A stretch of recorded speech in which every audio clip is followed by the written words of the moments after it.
అవుతావా? మందవుదాం. ఏయ్ కౌశిక్, మందవుదాం. తాగుదాం.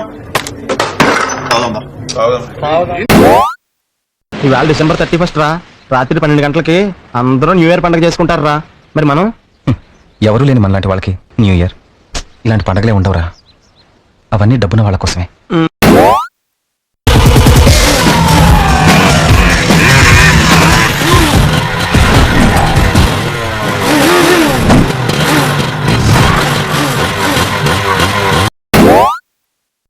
తమ్ముడు, ఏమయ్యా న్యూ ఇయర్ రోజు లోకం అంతా సంతోషంగా ఉంది, వయసు ఉన్న వాళ్ళు కూడా హ్యాపీగా ఉన్నారు. చిన్న కుర్రాడివి నువ్వేమిటయ్యా ఏడుస్తూ కూర్చున్నావు? ప్రాబ్లం ఏంటో చెప్పయ్యా, నేను తీరుస్తాను. అది తీర్చడం మీ వల్ల కాదు. Anyway thank you. చల్లని రాత్రి వెన్నెల్లో చుక్కల చటున పందిరిలో అందాల సందడిలో పరువాల పందిరిలో నిన్ను నన్ను